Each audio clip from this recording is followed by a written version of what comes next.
thanks for being here. Thanks for moving up. Makes it a little more friendly.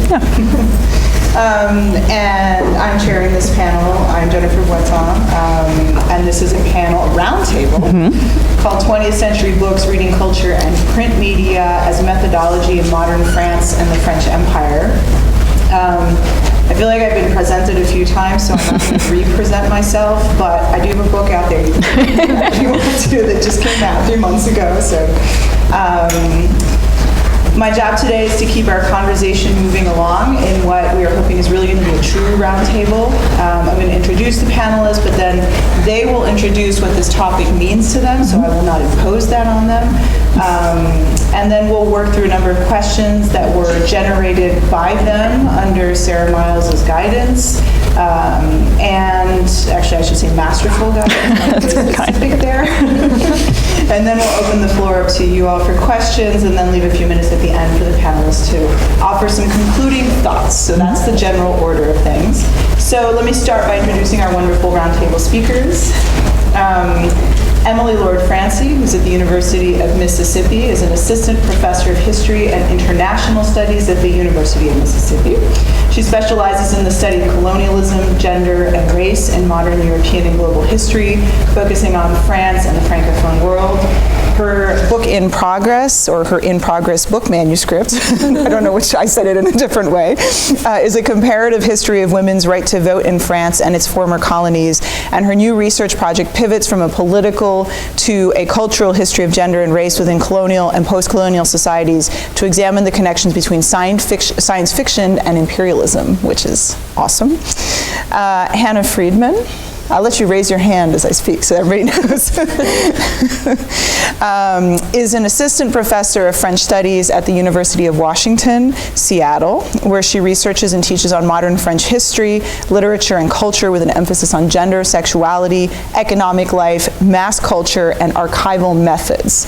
She's currently completing a book entitled Between the Sheets, Classified Advertising, Sexuality, and the Moral Threat to Press Freedom in France, which reconstructs the history of immoral classified advertising in the Parisian press during the French Third Republic to show how sexual and gendered classified advertising opened up new possibilities to live non-normative lives and also inspired state and social efforts to exercise close control over both non-normative bodies and new media in the name of Republican morality. Her work has been published in French historical studies, 19th, Histoire, Économie et Société, and public books. This makes me think of the Minitel for some reason. Definitely. Okay. Sarah K. Miles is a PhD candidate, raise your hand also, at the University of North Carolina, Chapel Hill, studying 20th century French and Francophone history. She's currently finishing her dissertation on militant publishing networks and transnational solidarity in France, Quebec, and Algeria in the 1960s and 1970s. More broadly, Sarah is interested in intellectual and cultural history, anti- and post-colonialism, and the history of the left-wing press. Her work has been published. I think she's still finishing she's still wrapping up her studies, but her work has been published in the Journal of Caribbean History and will appear in La Révolution Tranquille, Ici et L'Ailleurs in 2023. And as of this year, she's also the host for the New Books Network series in French Studies. Nice. Hanza Radid is an international student from Morocco. He's currently a PhD candidate at the History and Culture graduate program at Drew University in Madison, New Jersey, studying 20th century French and Francophone history. He's currently working on his dissertation on ethnic newspapers in France and transnational and translocational belonging of the Moroccan immigrants from the 1970s to the present. His research interests are Islam and politics of belonging of North African Muslims in France. And then Margo Stemmelin, who's on the actual screen for us. Margo is a PhD candidate at Université Paris VIII, Vincennes, Saint-Denis. She is working under the supervision of Emmanuel Sibeux on the construction of Algiers as the intellectual and academic capital of Algeria and North Africa under French rule. As such, she studies not only the history of the University of Algiers between 1880 and 1930, but also the city's public libraries, printers, editors, and bookshops, which enabled the development of a colonial intellectual life.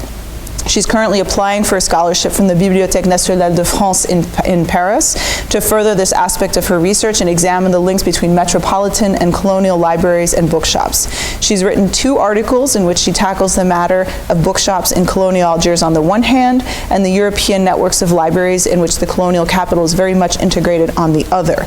They should be published in 2024. So thank you and welcome to all our panelists. And we are going to start then with that first question, which is, what drew you to this panel, essentially? And what is your interest in talking about this question of print media? So just sort of a couple minutes to start things off. And we'll just go in the order of your names. Sure. I'll start then. Hi, and thank you all for being here. So for me, I became interested in this question as I was supposed to be working on my dissertation and book manuscript about voting rights and laws and parliamentary debates, and I was taking a break, and I was like, I'm just gonna read some science fiction. I'm not going to think about empire, and then it was all empire. So I became more interested in the question of how some of these tropes that are so common in science fiction, like the invasion story, or who is human and who is not human, what does it mean to have sovereignty or to conquer something, how they emerged historically and how they map on to different moments in imperial history in particular. So like the cosmic voyage narrative, the going to outer space, really becomes popular in the 17th century, and there's all these questions about what does it mean to conquer new land and to have a colony, and what does it mean to establish sovereignty somewhere else.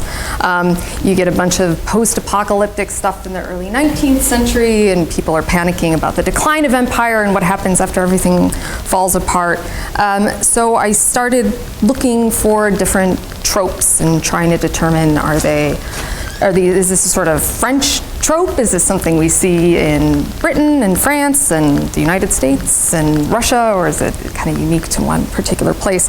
And so in thinking about print media and reading culture, the way I'm trying to use that is in thinking about genres and what are the limits of what is science fiction and what is speculative fiction or fantasy or an adventure story, and different types of media. So looking at novels or short stories or serials, and something like a video game, and what are the different components of that? How do I think about a reader who is consuming this, who's publishing it, who's involved in the creation and publication of it? Is it a team? Is it an individual? Is it translated? So those are some of the questions I'm starting to look at, and it's also it's very kind of early work in progress as well. So I don't have a whole lot of answers yet, but I have a lot of questions. So I'll stop there for now. Awesome. No, I really like what you're saying about this kind of like, you didn't mean to get there. But it's like you kind of were like, I was trying to take a break, and then somehow it never works. Turns out we still care about what we care about. I know, exactly. Yeah. And so for me, maybe I came to it slightly earlier, but I also I didn't go to grad school thinking I was going to do anything about print culture. I'm really interested in the history of feminism and want to look at it from a different perspective. But I was kind of flailing, figuring out I didn't really know what I wanted to do, but needed to write a seminar paper, and was kind of scrolling through. I'm like, oh, there's lots of digitized things. I can't get to the archives yet.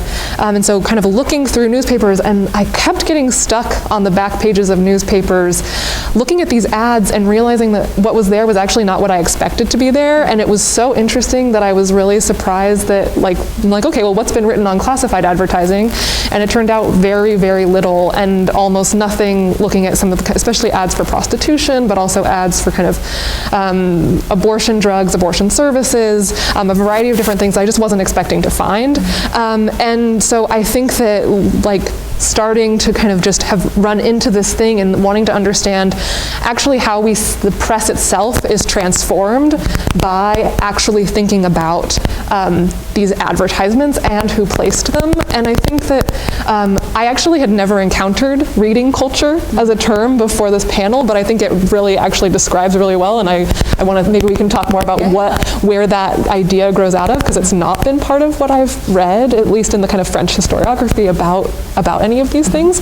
But I think that idea of actually thinking about what it means to read something, and I think that the classifieds in particular particular are interesting because they make us look at the press differently in terms of kind of how people are using it and consuming it, and not just that it's not this passive relationship to the press and to print culture, but that it's something that people are writing back to, responding to in ways that don't always go through the press or through some kind of, even if it's not high culture, or that it's this mass mainstream commercial object that is appropriated in really kind of distinct ways through where readers are becoming writers in interesting ways. But just kind of to think about that kind of commercial ecosystem of print culture in a way that draws more actors in than we have kind of previously thought about in the kind of thinking about print culture in the press. Yeah, that's super interesting. But it's fascinating to me that you hadn't heard of reading culture, not because that's like a slight or anything, but because, so part of what drew me to making this panel is that I kept being frustrated that I'm really interested in reading culture, and sort of, we can talk about this later, but like very much inspired from like early modern French work, right, in this field. And I kept reading these histories of reading in the West, or histories of reading in France. And it would go from, the early modern, all the way through the French Revolution, through the 19th century, Napoleonic era, like 1930, maybe 1940. And there was an epilogue about the internet. I'm like, okay, but there's this thing that happens in the middle, which is like 10,000 things. And I feel like maybe we should talk about it, because there's different ways of reading that exist in this moment that are totally different than how we read now, but also how they read before. And I think they're sort of historically constructed and contingent in all these ways that we know about things and we talk about things. So yeah, how I came to this is kind of a two-sided affair. So I started out grad school really interested in the history of the left and a history kind of international leftist connections. And I started maybe meta-criticizing or meta-being interested in why the left was so obsessed with text, right? And like people who study the left are really interested in theory and do read a lot of these texts, but also like the fact that they're producing texts is this really fascinating kind of factor in itself, and I think it kind of comes out of a thing that happens in the 60s, which is part of what my work is on. So I got really interested in what Marxists thought they were doing by writing all of this material, right? What the purpose of putting something in writing is, and what textuality does to an idea, rather than just discussing it or putting it, like sort of taking it to the streets, right? Putting it in action. So that's kind of one half of my interest in it. And the other, maybe a little more contingent like yours, is I just started reading stuff from François Maspero, who's sort of the linchpin of a lot of my work, but then publications associated with him, publications associated with the far left in Quebec, and I kept noticing either in ads or in these, they have these like foreign affairs little sections, and it was just all these like international news stories, but particularly there's kind of an era of Partisans, which is this like far left, originally anti-Algerian war newspaper that comes out of Maspero and lasts through the early 70s. But they kept talking about Quebec. I'm like, this is a weird, like this comes up all the time. And it seems like maybe we should think about not just what, frames we're imposing onto texts and pulling information out of, but what clearly they're really invested in and what they're kind of obsessed with when they're writing these news articles. So I sort of let that guide me in thinking about what role that publications were actually playing in spreading information. And I think particularly, I sort of see myself as an intellectual historian, but particularly thinking about this as a structure for intellectual history and a structure for global intellectual history in particular, right? Systems that are permitting ideas to move, and how we can think of these as very practical but very real kind of social and political constructions that are required to make intellectual history happen in a way that I think we aren't necessarily always as sensitive to. Oh, wow, that's great.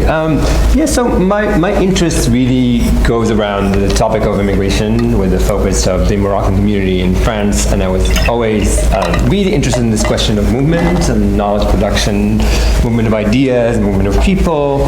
And what I found really interesting is there are amazing topics that have been done about immigrants in the ethics studies departments and history departments, but it was also something was missing for me was the question of agency and question of representation. Like if we're going to talk about the Moroccan community, who is doing the talking? And so from that really obsession of like who is doing what, I became interested in print culture and newspapers.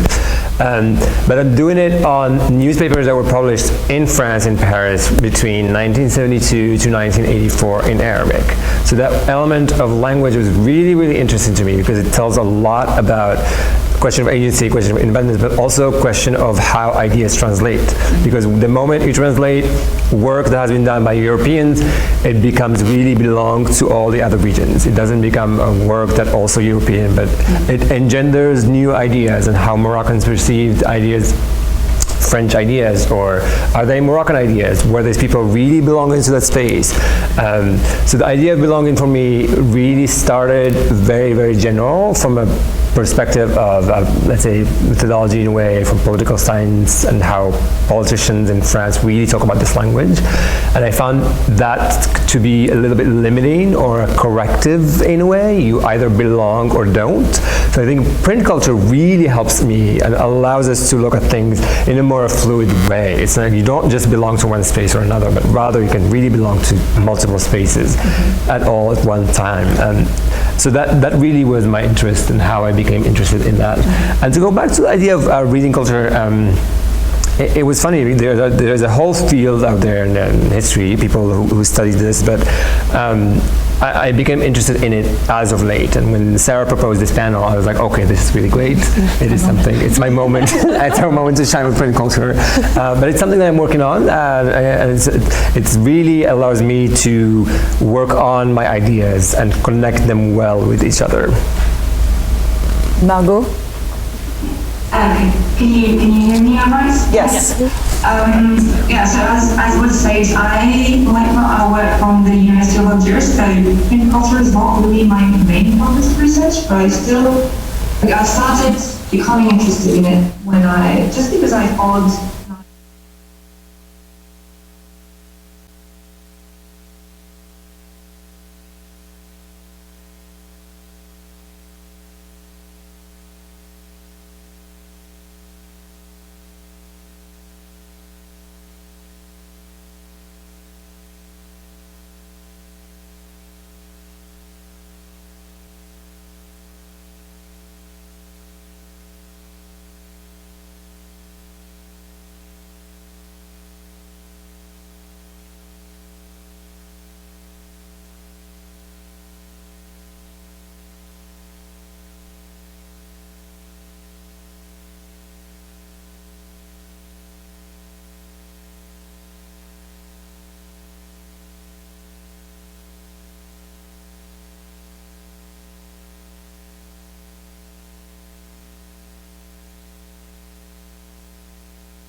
If you could perhaps do a bit more to think about and define that question of, when you're talking about print media, for your particular archive, what does that mean? And how are you treating the print culture? Which aspects are you interested in, the words and the style and something else entirely? So, and we have a couple different questions, so if ever you just want to skip a question and wait for the next one, that's fine. But Emily, otherwise, we'll just shunt it back to you. It's interesting. It's been something I hadn't thought of focusing on too much when I had started this project. I thought it'd be more about the narratives, but as I went more into it, it became clear that I have to deal with these these serials that exist and the advertisements in them and the letters to the editor that are in the beginning and the fact that they're on this really cheap paper for the most part, but then you get some of these really fancy embossed covers and these expensive collections. So thinking about how they were translated, how they're translated in different ways, and even with something like a video game, which I wouldn't think is necessarily part of print culture is the same way, but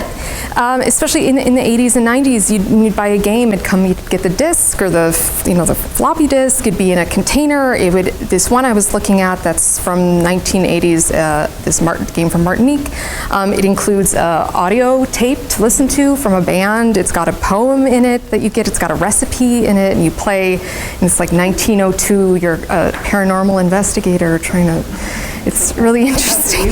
But like, I have not, but I should, but I can't find a copy of the entire thing. So it prompted me to think, like, what else so I played the game, an emulated version, like in a browser. It's like, I'm missing a lot by not looking at these other aspects, and so wanting to think more about, and there's an advertisement for it in German, for the German version, and it says, Jacques Chirac presents this game to you. And I'm so curious. So wanting to know more about the stuff that surrounded it and what would it mean to purchase this, where was it for sale, and thinking about it for that game helped me think about other ways to apply it to something earlier, like the pulps or Jules Verne stuff, any of this material. But so I don't have a great definition, apart from thinking about how prompting myself to think more about these as objects rather than just the ideas or the themes or the tropes, which I had been looking at before. I love the idea of a video game. Yeah, what is an interesting thing? So for me, maybe slightly more traditional, that I am looking at newspapers. I'm primarily looking at mass circulation newspapers, although some slightly smaller, but these are texts, again, like on inexpensive paper, not really meant to be saved, not meant to be read by a ton of people over time, but they were very cheap. They were read by everyone at the time, in a time of great literacy with really inexpensive press. I feel like, we're constantly hitting paywalls. I think that consuming the media is actually more expensive today than it was, because I'm looking at kind of the 19th century into the early 20th. These are really ubiquitous objects. And I've been thinking about what that ubiquity means, kind of the way that allows certain things to travel into many different places. They can be tucked in pockets. They can be read privately in ways that wasn't as true of earlier newspapers. And because of that, because there's this desire to reach a really broad public, they're also aiming themselves at everybody to some extent. They want everybody to be able to read it, where earlier versions of the press had really been for men with at least some kind of means to maybe read it in a cabinet de lecture or something like that. So even the most kind of jealously guarded household with like the strictest moral standards is permeable to the newspaper, and I think that that's really interesting to think about. But in terms of the materiality, I've also been really thinking about the materiality of digital newspapers, because I did go to the VIII. I did let me look at some. I actually really didn't like looking at the material objects because they're so fragile, and it made me really nervous. So I was like glad to see one, to see how big they are. They're quite big for the most part, but handling them made me really nervous. And so I think I actually taught a class on the press, archives, and digitization, and we did a lot of like thinking about the theory of what it means to be consulting digital texts, and thinking about them as material still, and thinking about the websites themselves as material. And I think that there is a way that like thinking about how these sites control our access to knowledge, and that not kind of, I think this is something that I still need to think more about, but I do think that kind of thinking about how that space is navigated, how clicking is different than turning a page. And I think that part of the digitization is also why it's been, I mean, not that you couldn't zoom by things on microfilm either, but that it's really easy to kind of pinpoint things. And so to remember that even in these spaces where we can zoom in on, word searches and things like that, to get a sense of the whole newspaper, is facilitated or not in different databases. Gallica's better than some, where they'll clip out the newspaper article for you and that's all you see. So thinking about how the kind of materiality of these websites is also shaping our access to print culture. But then, this is also a question of what's been digitized. And like, I'm working on Parisian newspapers and I focus on a period that, goes up through the edge of digitization. So it'll be interesting as, more gets digitized, what new things become possible. Mm-hmm. Yeah, and I think working in the 60s and the 70s is also, for me, kind of to that point, a reminder of like not only what is digitized, but what is even saved. Because like there was so many left-wing like tiny newspapers, right, in the 60s and the 70s, and the BNF doesn't have half of them, right? So I've found them in like Trotskyite archives in the north of Paris, at the PSU affiliated archive, like all these weird tiny lefty places, because the BNF just doesn't have these, right? Like La Taupe Rouge had 3 years of 100 copies, and they just don't exist sort of outside of those spaces. So both digitization and like where the physical material object still lies, I think is super interesting. So I guess for me, what print media is, so I look at both books and sort of long form magazines, so journals and these kinds of things. By the 60s, they're a little more kind of long lasting, right? They're still relatively inexpensive. They're not meaning these to be like collector's items by any means, but they're maybe a little easier to kind of keep and maintain. I think one thing that's really striking to me that thinking about these as a physical object helped me understand is that people have done work on this in relation to Minuit, right? Thinking about the like still Minuit. But this is true for a lot of kind of left-wing publishers, and it's true for Maspero as well, that it's so recognizable, right? Maspero has the Petite Collection Maspero, which is like anytime you see them in like a friperie, whatever, in France, you'll notice it's like the bright colors, single title across the front, like it's a Maspero book off the bat. And the same is true for many of the journals that I'm looking at. They had like really big headlines. It was very clear when it was Parti pris in Quebec, you knew it was Parti pris. And I think at some point I kind of realized in looking at these and realizing how recognizable they were and how much I recognized them, that there was maybe something to the fact that they were meant to be seen, right? Which tells us something about maybe the sociability of reading culture and the sociability of sort of reading as a political act in the 60s and 70s. So maybe you go by your Maspero and then you're walking down the left bank, you're hanging out with other students, and somebody sees that you're reading Maspero, and they know that you're one of those people who also reads these things. And so I sort of got more and more interested in this kind of text as object through that realization. There's a lot of kind of interesting material culture aspects to how people read as well. I've read reports of like people cutting up books into chapter segments and then sharing each chapter with people in their little reading group, and they would like swap chapters in a circle, which is such an interesting, like, kind of weirdly dissonant way to read a book, and like not at all what the publisher intends. So people are sort of pushing back maybe against the format and the intention of how an author thought a book was going to be read when they first produced it, and then finding other ways to do something with it and digesting it in these other ways. Which is similar sort of to like Roneo-typed and mimeographed texts, which are also quite common this period before, either whether if books are censored or they're not accessible in foreign countries yet, people would sort of find ways to scan through or find cheap copies of them. So like Albert Mimi's work is first produced in Quebec as a Roneo-typed, basically like pirate copy.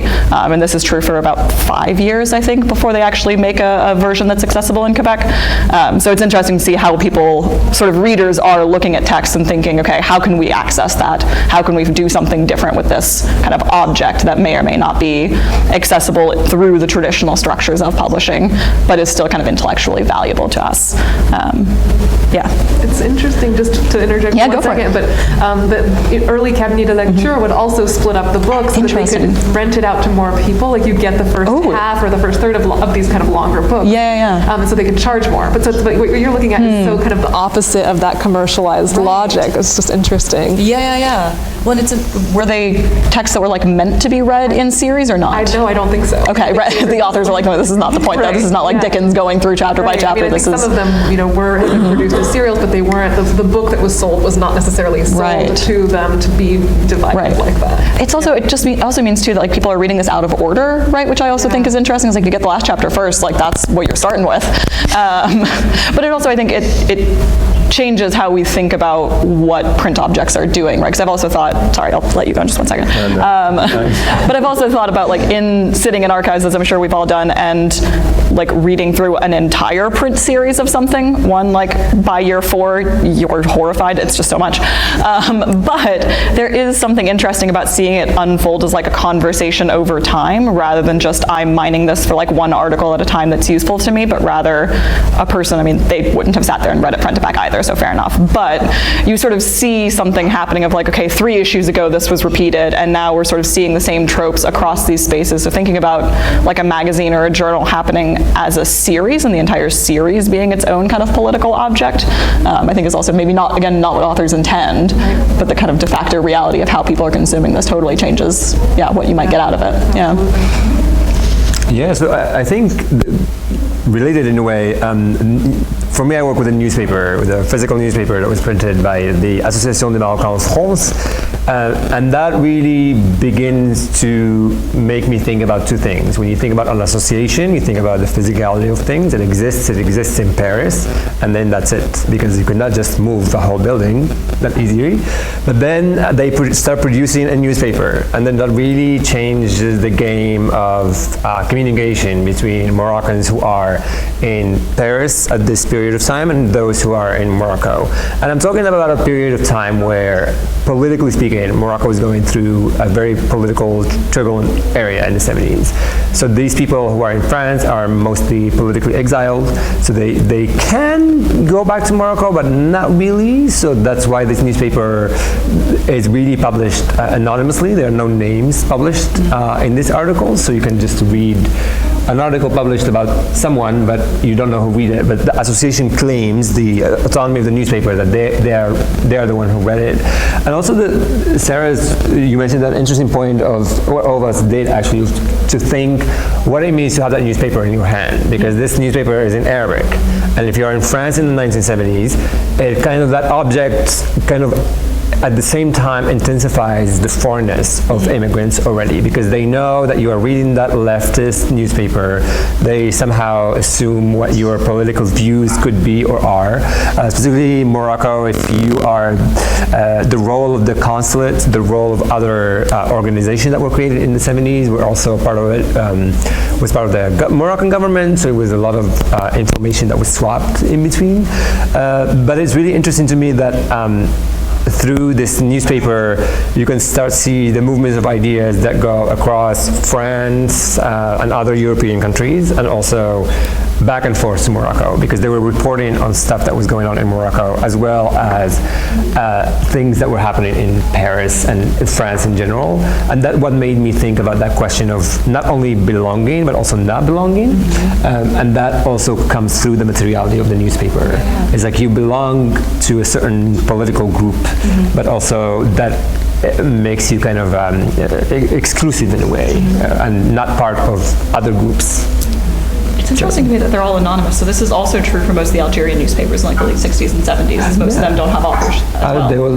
Those authors will not be, I mean, it's for safety reasons, so it's political clearly, but yes, they're anonymous. And but the association claims the newspaper, but they don't know who wrote the article. Was it the editor? Was it somebody who just writes? And they were written in Arabic also, so somebody needs to be educated to read or write at least for the newspaper. So, yeah. So, this idea of the material culture of the website is amazing. The idea of the newspaper you hold is symbolizing a way to connect or to be seen as foreign. And then that language question. So Margo, do you want to tell us what it means to you then? Yes. Actually, it's not newspaper at all. It's more...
be where you find your archival material. So some have already sort of answered this, but I think it's that question of where we find this kind of object is a really important one. And clearly some of these are quite obscure texts that might demand some creative research. So wondering if we might want to explore that. And you feel like you've already answered it, you can just skip over it, but I do want to open it up to everybody. Yeah, I mean, the digitization. And a lot of these are in the public domain, a lot of them aren't though, and because it's, how important the material is considered to be, should it be something that's collected or not, and a lot of it is not collected, so you'll just get references to it, or you'll get references to different editions, but maybe only a copy of one, and that can be very frustrating, because sometimes they go through different, like, for example, and I'm forgetting the title, but there was a story, early 20th century, and the first edition of it, it's really framed as a future war story that's like two future planes fighting, and it didn't sell very well because there were a lot of those by that point. It's like, okay, I'm going to remark this as a romance.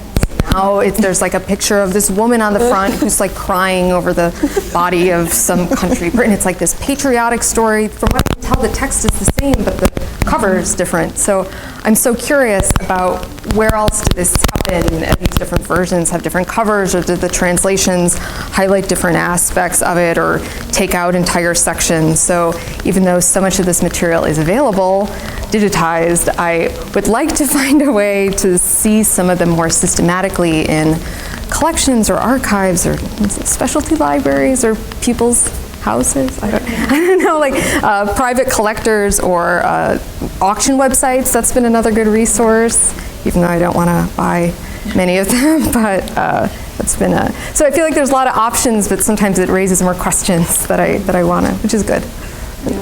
Yeah, I feel like for print culture, like the question of the auction is really interesting, and like I've definitely bought some archives. But yeah, like what that means, and like some of the stuff I'm like, this should probably be in an archive. But now it's in my archive. But yeah, I mean, for me, like luckily, like a lot of the digitization has made that easy. But I think that then there's the question that I like have asked and not really answered of like, have I looked at the right things then? Because what are the processes by which what titles get put online? There've definitely been times where like something that I've read will turn up like, oh, in this article in this press, there was a big debate, and I'm like, oh, okay, well I need to go and look at that because that's not digitized. So there are certain things that will like push me back into the kind of physical archive to, and then I'm looking at it on microfilm, so it's still, there's still the mediation even in the archive.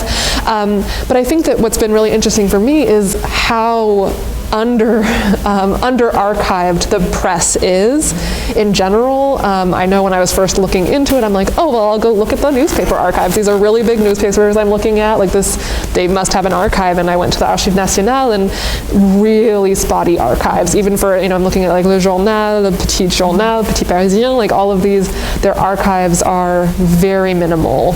And like I found some things, and it's like, some advertisements had, like in their ledger that you can see that they paid for it. But that same day, like 10, I was looking at one for a midwife, and 10 other midwives advertised that day, but they're not in the archives. There's just one. And so even with what's there, I don't really understand what's there, why, so a lot of things aren't. So like I used those to the extent I could, but they actually for kind of press archive, almost useless for most of the questions I thought I was going to be able to ask. And to some extent, this was interesting in that I had to find a different way in.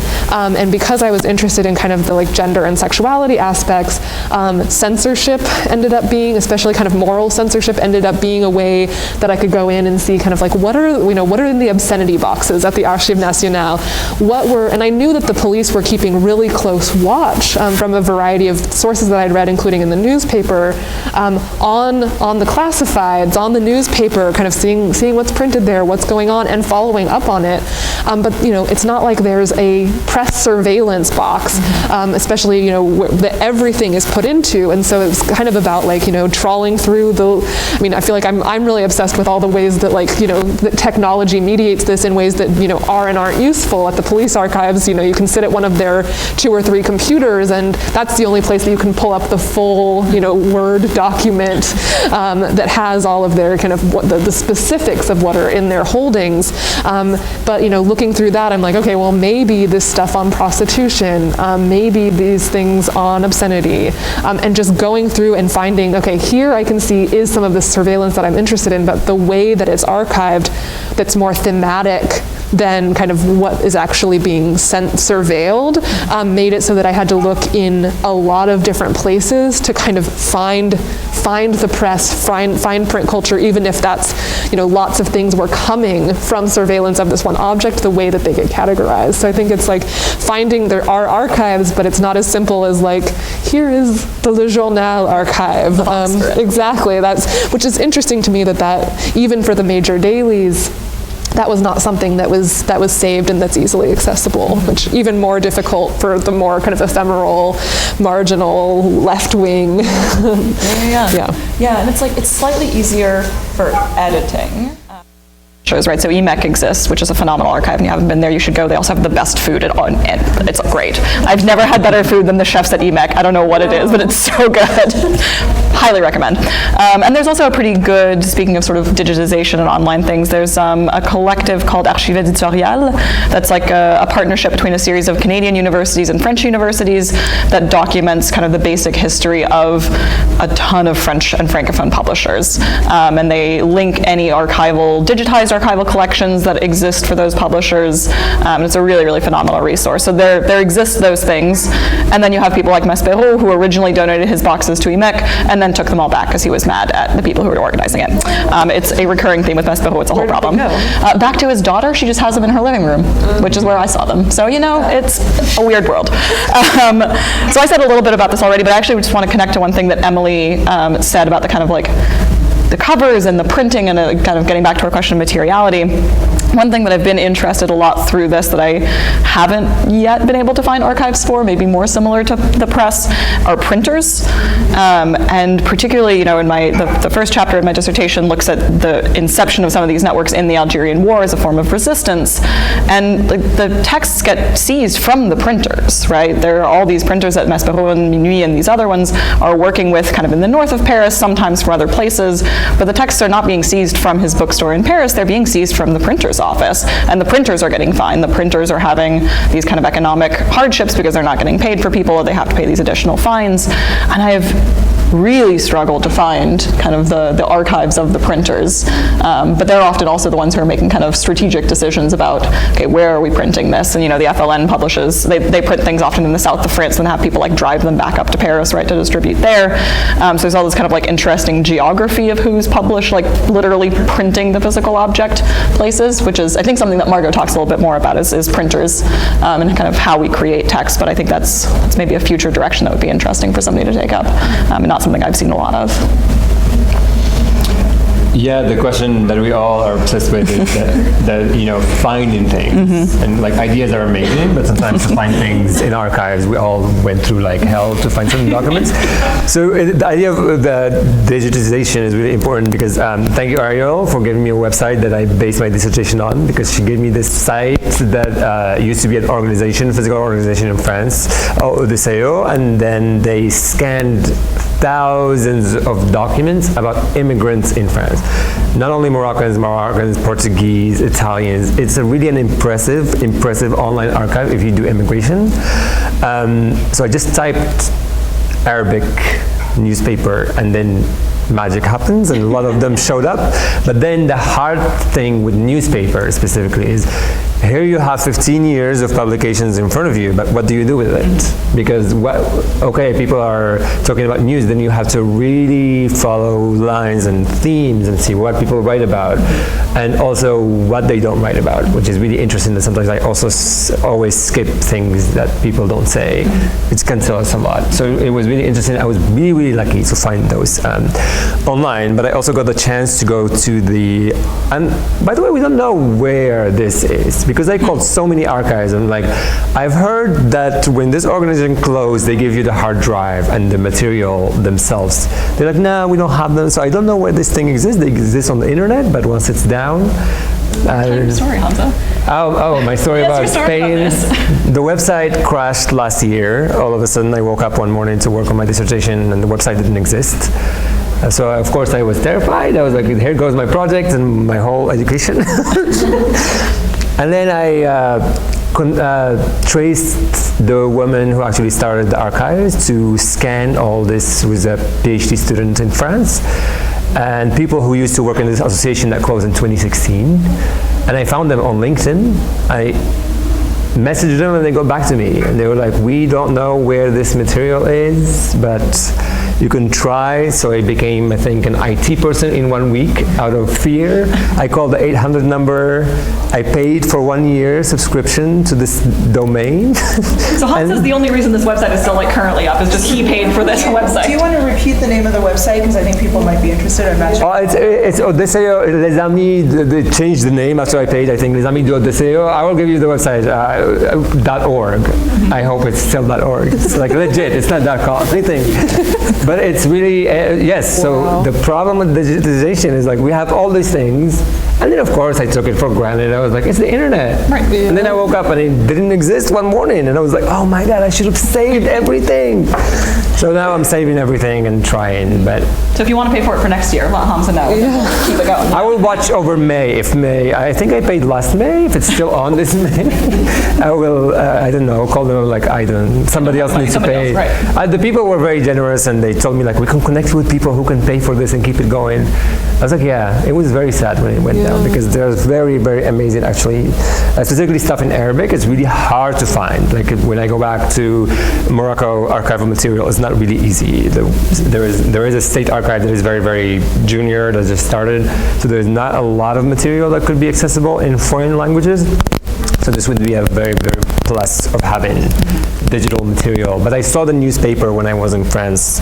I found one out of all of these, physical one in a box. It wasn't even labeled. I was like, oh my God, this is how it looks like.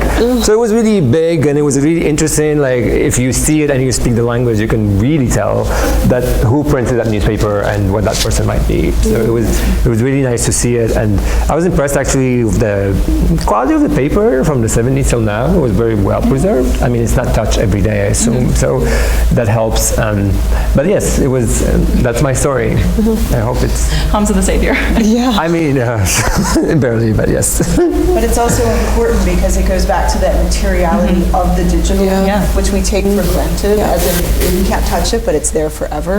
But it deserves the same kind of preservation as the other materials we work on, and that's something we're starting to really think about more, but it's not yet. And yours is a great example of the importance of that. It's actually more fragile than the paper. When Hanza first told me the story, I was like, there's clearly something about the internet I don't understand, because I thought if it went down, it was just gone. But like he resuscitated it from somewhere. Well, the fear of not finishing your dissertation. That it went to? Like where did it go? The cloud is a real place. Apparently. Yeah. Very confusing. Yeah. It sounds like a terrible story. Writing a dissertation, everything is gone. Oh my God. Yeah, to me, I don't have that problem because nothing's online. So.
Important question that I think we need to address. However, we've reached the moment where we're opening it up to the audience.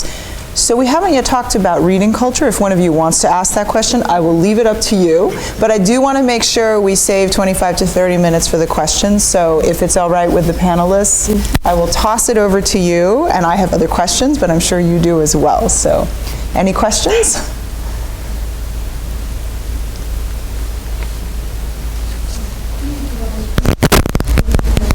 Oh, we have, yes, I think. Oh, yes, I guess, for recording we need the microphone. Yes, absolutely.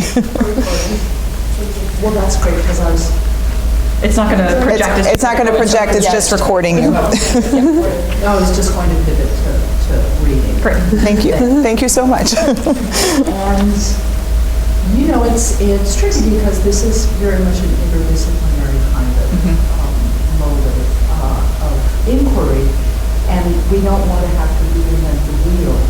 And we need to be very attentive to what our colleagues who study literature and reading do.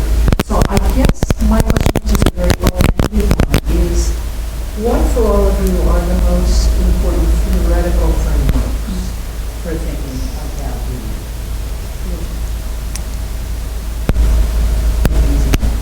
And you don't have to go in, I mean, if somebody, you don't have to start in order all the time, but it's up to you. We're you like planned the order. now. I'm always like, I can maybe start us off. So I think that's a great point to sort of pay attention to the interdisciplinarity of this, which I think is a great opportunity, but also very much something that if we stay within our own world, we risk reinventing the wheel and not sort of paying attention to the very, very good work that folks in French studies and French literature have done. Hannah's now in the French and Francophone literature department, so maybe you can tell us some information from that side of things. They're new to it, so I will put pressure on you. Obviously, you have to answer this question now. So I guess I would say there are kind of two main concepts that I use in my work to think about reading culture, which are narratology and kind of the field of media ecology.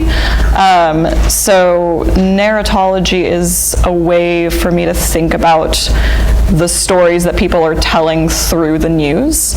And it's sort of a way to think about like how bits and pieces of historical information, and this is more used as a theoretical frame for thinking about the construction of literal narratives in literature and in more fictional texts, but I think when you apply it to the newspaper, it is a really interesting way to think about the stories that we're telling ourselves about the news and about the world, right? What is the start to finish narrative about what is happening in the rest of the world that a newspaper is telling, which when you look at, you know, print culture as a material object is like, okay, well, this story is next to this other story. So what might that tell us about how these connections are being made and what narrative about, what are the important stories, what's on the front page, what's the narrative about the world that's kind of being shown here.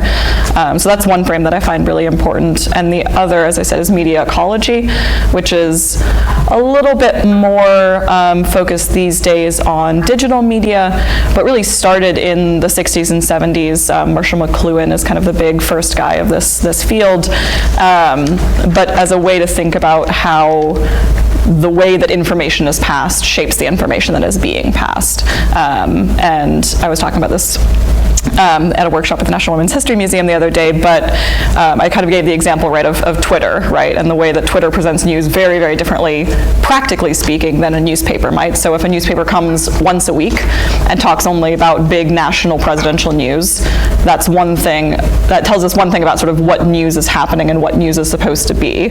And then if the newspaper comes every day and talks about international news, that's a different implication about what is newsworthy and how quickly news happens and how quickly the world around you changes. And now when we have Twitter, it's like, okay, the news is happening second by second and minute by minute, and all of these things are worthy of your attention.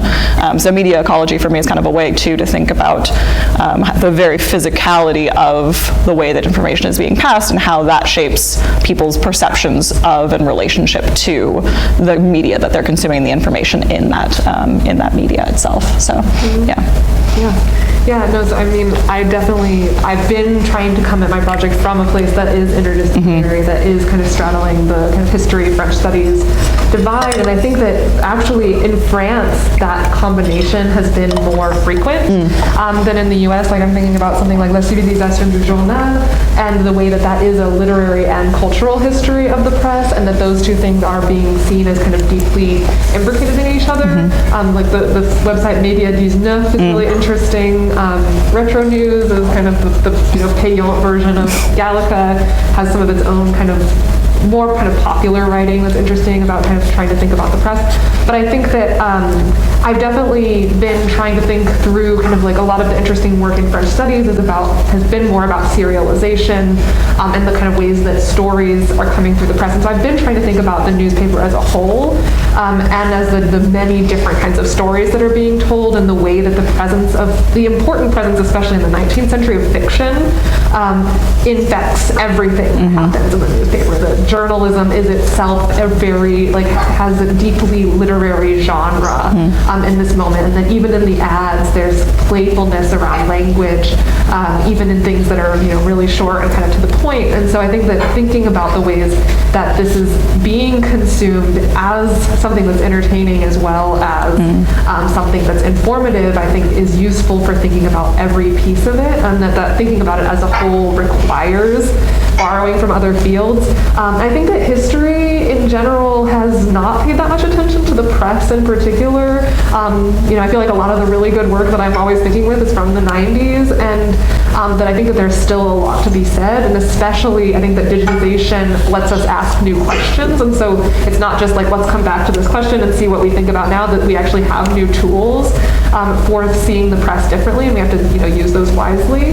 But I think that a lot of the kinds of terms that I've been trying to use to think about like what the newspaper is, the newspaper as this really important thing for thinking about the national identity. And I know this is kind of one of the questions about like national, transnational identity that maybe we will or won't get to. But thinking about what the newspaper means in these contexts actually raises a lot of questions about what the imagined communities. These terms that we've kind of been kicking around, but I think that trying to figure out what exactly is going on, and that creating new terms, again, like not reinventing the wheel, in conversation with some of these other things that are happening that have moved, perhaps can help us move, because like imagined communities, yes, but obviously there's other things happening, and that doesn't describe things adequately, I think. Yeah, and I think with that, like, in thinking about readers in particular, like genre, so many of these things are so intimidating though. Like, so so much brilliant stuff has been written about it, and you're new to it, and you don't want to reinvent the wheel, and you want to draw on all this important stuff. But just in thinking like about genres and how an expectation of a reader going into something, encountering a piece, what they assume it's going to be, and how that changes what the format of the text is. Like I think during my lifetime, like found footage movies, like found footage, you used to have to set it up like this is footage that was found and we were watching, and now you just have to show like a little battery sign at the point, and it's legible. You see the same thing with the emergence of different tropes or genres. In early stuff, there's a lot of elaboration. This is in a spaceship. It goes into outer space. We're in a spaceship. We're in outer space. It kind of repeats it and really sets it up, and then later you can just start on Mars. There's an expectation for the audience. They know what that means, and that changes. So one of the things I'm trying to learn about is when that expectation starts to emerge at different moments, and what that tells me about the readership, because that's something I've had a hard time tracing, is who's actually reading these, where are they going, and that's one kind of oblique way of getting at it. Trying to learn from other people who have studied this and then think about how that might apply to genre. Yeah, and that gets into reception too, or other. Yeah. So much. Right. Which has also been worked on, especially by our colleagues in literature. Anything to add to this? Yes, the challenges that come with this, because there is a lot of push for interdisciplinary writing or projects, which is really amazing. I think I'm absolutely, my project, I'm approaching it from a very interdisciplinary way, but it also comes with its own challenges, because we it's not easy to just, media studies, let me see what these people are saying. It's not just 1 day or 2 days of knowledge, but we have to, because we're working with newspapers, I have to learn about discourse analysis, and what means the use of words, how many times they reuse, or even content, and what kind of content they focus on. That's really kind of interesting. And then I found myself also reading a little bit about anthropology, because I work with the idea of, you mentioned, yes, imagine communities, but we have something more. Then you jump from there, you go to ethnic studies, because they have done a lot of amazing work about immigration and belonging, but sometimes the questions are limited in a way in scope. So when you go interdisciplinary, you have this amazing wealth of knowledge that you can actually use to make your project move forward. I mean, I am really relying on an anthropologist concept to move with what the newspaper does for the Moroccan immigrant community, and how to make them belong in France, but also in Morocco at the same time, and not be just French or Moroccans. You can actually be both. Like French media really, for me, forces that idea, like you could not just be one thing, but you can be actually both. And it's really amazing how moving from one field to another, it requires time, it requires energy, it requires a lot of things for us to do, but it comes with its positive idea of opening or allowing us to think about questions differently. Not necessarily finding the answers, but at least asking those questions from a different perspective. Margo, would you like to add something on this point? Yeah, I'm not quite sure I had the question actually, because there's a lot of echo, or I think... Do you want me to repeat it? I can repeat it briefly. The question was about the kinds of theories or sort of paradigms that inform your ideas of reading culture and how you read your sources. Yeah, okay, so that's what I thought. And I'm going to try and react to what the others have said, especially about reception. Like for me, one of the main concepts I try to keep in mind when I work on threads of the scientific groups that the teachers I'm working on publish. I think it's easy to over-evaluate the spread of these books, or maybe under-evaluate as well, but mostly over-evaluate. And I think one of the things we need to remind ourselves when we're working on print media is to use the tools, especially quantitative tools, that we have to evaluate the reception, and remind that reception is not reception is not accepting necessarily the ideas that have been read. I don't know if that makes much sense. For instance, I try and be very careful, especially with Orientalist scientific production, to evaluate who's reading it and who's accepting it or rejecting it. Thank you. And I think one of the things that has been coming through that I just wanted to point out here is the physicality if you're working with the actual materials of newspapers, many of them in large format. You're carrying boxes around, you're turning page after page after page. It can be very exhausting work, but there's also the kind of physicality of sitting in front of a screen and going through all these different pages. It demands an extraordinary amount of concentration, especially if you're going through multiple years of a newspaper. So there is a real kind of physical dimension of the researcher that I've also, I do want to pick up on that you're all speaking about. So any other questions from the audience?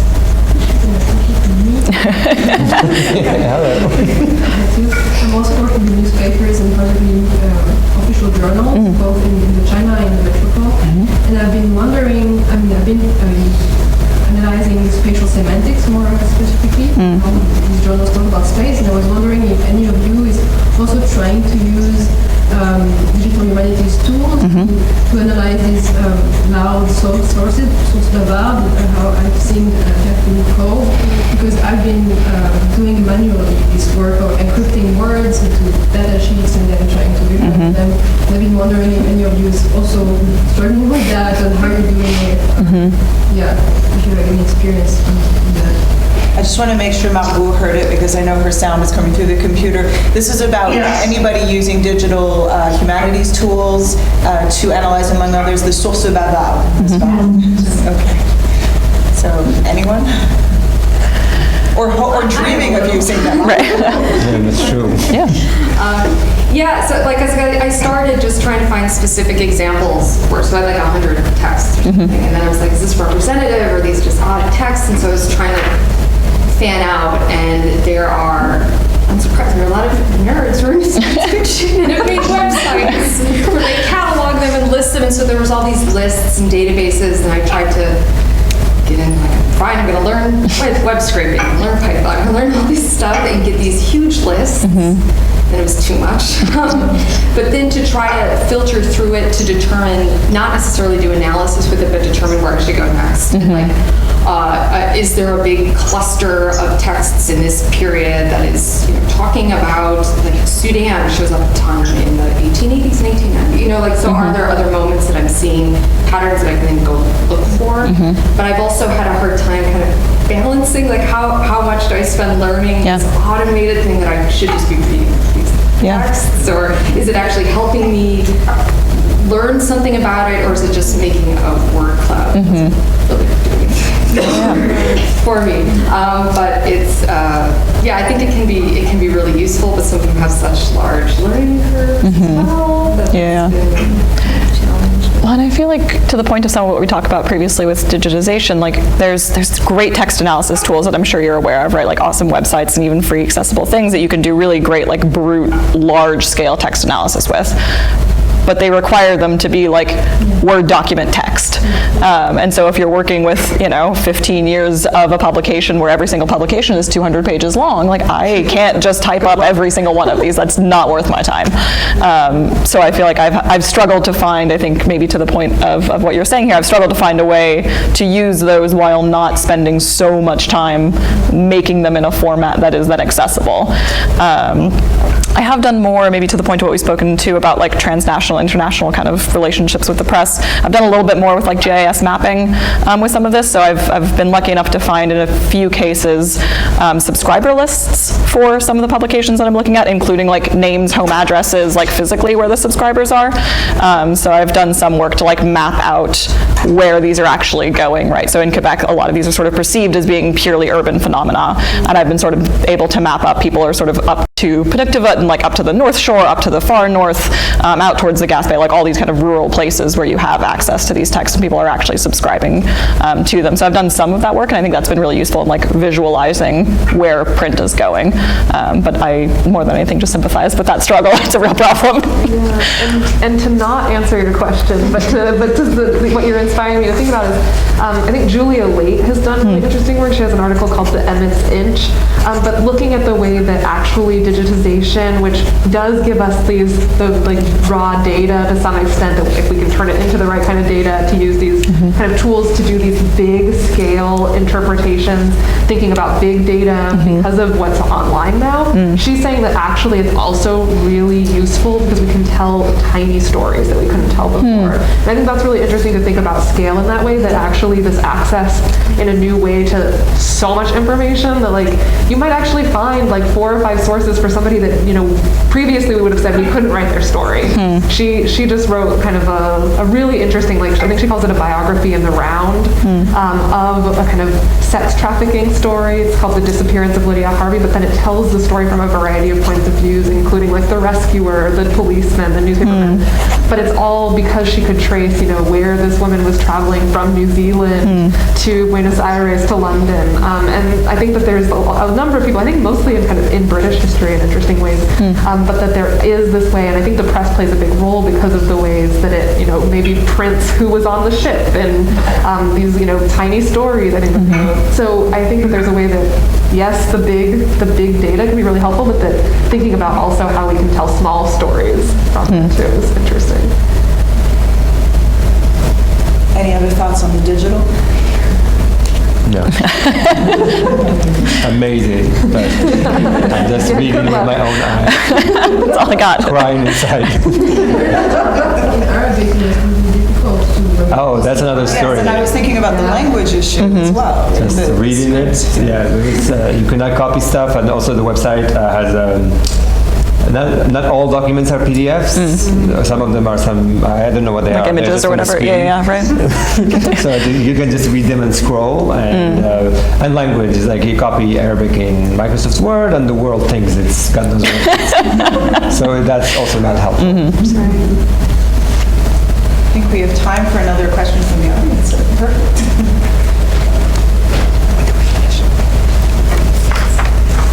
Yeah, I'm curious about how you talked about this a little bit, but how do you look at texts such as newspapers in terms of what are you expecting it to tell you?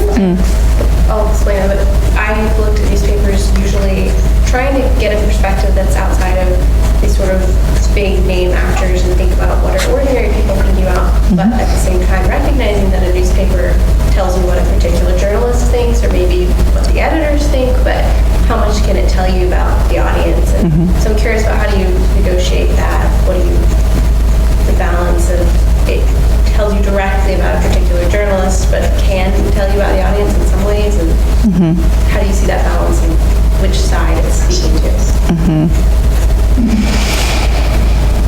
That's a really good question. Maybe I'll throw us off. That's not the right expression. That's going a different direction. Start us off. I think one thing I've tried to do, which if you're working on the press, as Hannah was saying, is maybe a little harder because the archives are more difficult than in other cases, but I've tried really hard to speak to or to find the records of editors who are managing this, or editors-in-chief of newspapers and those kinds of things, to try to get a sense of like how the press room works, basically. So I had a really fruitful conversation with Maspero's ex-wife and sort of got a sense of like, okay, was anybody making editorial decisions? Like, did you come to a meeting on Tuesdays and Francois said no? Or was it just like whatever, whenever, throw it out there, who cares? And getting a sense of that has been a little helpful in terms of like what control is actually being exercised over a particular publication and sort of who's making those decisions and where editorial control is being made. So that's helped to some degree. Yeah, but I think it's a difficult question that I still definitely grapple with. It's in the newspapers that I'm looking at, they really are obsessed with readers participating in it. So there is a lot of like readers writing, there are a lot of readers writing into the newspapers, which are obviously still sort of under the purview of editorial control in terms of who's publishing them. But you do get a little more sense of like readers critiquing the newspaper, saying like, oh, you haven't mentioned this lately and it's important for me that you talk about this. You get a little bit more of that sense. But yeah, that's still kind of it's always a bit of an open question, yeah. I mean, that's really one of the questions that I keep asking myself in my research, is the question of representation and agency. So just because we have a newspaper doesn't mean I represent the whole Moroccan community in France, at least the way I deal with it in my research, because I focus on Morocco. But however, the Association of Moroccans in France was actually in the 70s, a big proportion was actually advocating for Moroccans in France. So you can just put a claim that, okay, not every single Moroccan agrees with the ideology that the association is putting out there, but also when you read newspapers, and because it was a political kind of leftist in a way, politically speaking, you can have a sense of what people might be thinking at that time. Not everybody, but a big portion. And there is a lot of times this newspaper, particularly through this organization, was sponsored by people, because it was just like, this is a newspaper that is made for a specific audience. It's not something that is published by the state. So it is really interesting when you see the dynamics of who is involved in publishing this newspaper. What does that mean when this news is this newspaper published only in Paris, and then they open other sections all over France, so then you can have a sense of like, well, a big part of the Moroccan community is actually being part of this. But you never stop wrestling with the idea of representation as agency, because you're not going to get that full 101%. This is what Moroccans in France are. And you just really deal with that question and wrestle with it all the time. But I also read like a book, start reading like lately a book by Arthur Seraf about news, electric news and electric, and it's really fantastic how he defines the word news, because sometimes when we say news, we think of the news, and that's not necessarily what news could be. Or now we know after reading this book that we can think of other avenues what the news could be, rather than just have a newspaper or this things that or watch it on TV. News could be letters that are sent between prisoners, between countries, and that brings the idea of transnationalism that we didn't talk about, but hopefully in the future we can talk about. But yes, I'm wrestling with that question of representation all the time. How do we know?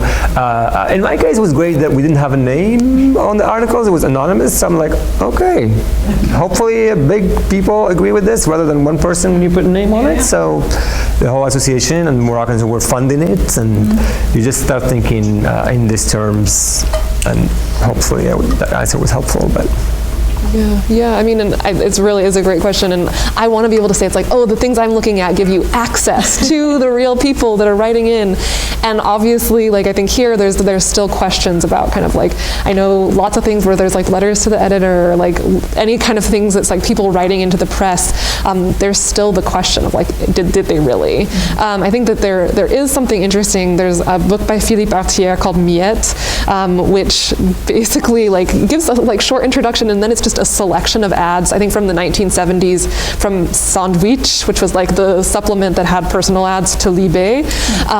But he also publishes, I think, like, you know, some kind of like earthquake, like seismic activity at the same time, and then some other things of kind of, so it's all about, he's really into this like infraordinary and how we can kind of see like what real people's lives were like in this moment in the 1970s. I'm a little less sure about kind of what kind of direct access it gives us. I'm just finishing up an article on the Petite Correspondance du Figaro, which was started in 1875 and is this kind of an early space for private communications, but published in public. It's seen as this kind of like space for adultery very quickly. But in the beginning, I've found evidence that, you know, and this kind of gets printed in a variety of histories of the press, that Villemessant, who runs Figaro, is, you know, tells his stable of journalists, like, write me something juicy. And so that the original ads are actually completely fiction, and that you can kind of follow characters across different weeks. You can kind of see that people start to learn to write them themselves. But I think that there is always that question, because, you know, in the absence of really thorough archives, we don't always know who's writing something. But I think that there is there's interesting things to ask, just in like, what is the newspaper teaching people? What do they think a normal person, a real person writing in, looks like, sounds like? The kind of ways that there are these kind of normalizing things that pass. I think especially in places where it's like, these are real people writing in, that itself tells us something about how people are reading, even if we don't know exactly who those people are, in interesting ways. Which sounds a lot like what Emily was saying about genre, right? Of like people learning to interpret things themselves. Absolutely. Yeah, but it's weird when that gets applied to like your actual juicy life. Right, yeah, exactly. That's really fascinating. Margo, do you have anything to add on this question? Yeah, once again, I'm not sure I heard it right, but it still made me think when you all said that, for instance, I use newspaper in my dissertation research because I study also the place of the university within the city of Algiers and how even the center of Algiers and all that. I started to read local newspaper, and I noticed that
this project is I have to deal with Belgium. Belgian stuff and Belgian, because this language thing, and I decided just to include it. So it's changed the borders of how I'm thinking about Frenchness, not only in the colonies, but it works in translation and what that looks like, and the way that this imperial project totally remakes metropolitan literature and culture in a really profound, like science fiction wouldn't exist the way we know it today without the empire. So, but then I don't know how to divide between stuff that's Belgian and stuff that's French and stuff that's British or American or Russian, and it's getting translated. But that's been a really fun part of this project that I find really rewarding. Nice. Okay, I am interested in this question about like what's specific, and I think like the specific moment in kind of looking at what is seen as like the golden age of the mass press in France and especially in Paris is the way that it is kind of looped into national culture, and the ways that the press for the Third Republic is kind of seen as this important pillar of kind of national identity, but also the way that like attending to the classifieds really shows and kind of brings out the kind of important problems brought by commercialization. And I think that maybe the literature is focused too much on how problematic that commercialization is, that now we just have these kind of like docile bodies that are just being completely formed by the press, which I think goes to that last question about the kind of norming power of the press. And so I think I'm really interested in thinking more about kind of reading as an important part of citizenship, and in a really normed kind of gendered way, but the way that in certain ways other parts of the newspaper really foil those in ways that also benefits the newspaper, because the advertisements themselves are a source of income for a press that badly needs it in a moment of great press saturation. So thinking about how these sources often embody really contradictory impulses in history, and that really attending to them requires seeing how they're often operating in tension to themselves, and just a plug for really thinking about the press in really tangible ways, because I think that a lot of people work on it and with it, but that we haven't always kind of brought that to the fore, and I think there's a lot of work to be done. So yeah, absolutely. So maybe I'll end with one thing that we haven't talked that much about and is sort of self-interested for me, but moving towards a second project, and thinking about the affective history of publications and of text, and thinking about how emotions, particularly in the 60s and 70s, are kind of expressed through reading or expressed through text.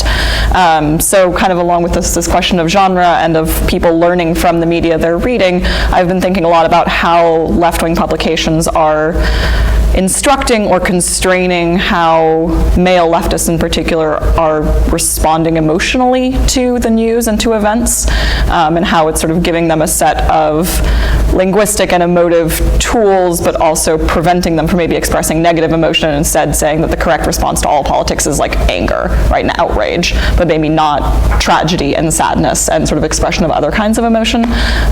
So it's not something we've talked about a ton here, but I think is also something that's kind of worth thinking about, right, is that affective nature of reading and what it's doing to emotion and kind of instructing emotion in the communities of people who are reading it. So I think I'll leave it there. Yeah, just to quickly go back to the idea of translation, that was really one of the things, the rewarding things about this project, hopefully, is that I'm dealing with two languages, but also not in terms of just translating the words, but really what ideas mean when people see them in Arabic and in the Moroccan context, but then bring those Moroccan ideas to France and then see why are we so obsessed of like designating that somebody doesn't belong somewhere. So this idea of belonging in translation has been really, really key for me to think about throughout my project, and it's been really one of the things that makes me kind of add in a little bit the element of language. I think is really, really matters in this project to make it in a way transnational and not only limited to geographic borders. Also, in some ways, like decoupling Frenchness from the French language, right? Like, absolutely, right. Super 100%. interesting. Margo? So I think I would end maybe on what I was saying earlier about scientific publication and European standards of publication. I think we now share practices and like we all know the norms of scientific production and publication. We don't sometimes read questions on a daily basis, I would say. And so yeah, I think I wish there were more research on the tremendous work that's made by science in the setting of scientific norms and standards in the discrediting of other forms of knowledge. Because I think science in its very form, in the way it was published, in its capacity to generalize and universalize during colonial times, is the one among the many modes of post-war cultural domination. So I would say that, yeah, we need to go further into that road and to study more science in its form and ways with possible collaboration. Well, thank you so much. I love that we were able to essentially have a podcast up here about print media. It's an interesting format. I think it works really, really well. And thank you to the audience for your questions. So please join me in giving our panelists a warm round of applause. And I think these conversations will continue. Thank you, Margo. Thank you, Margo. Sorry.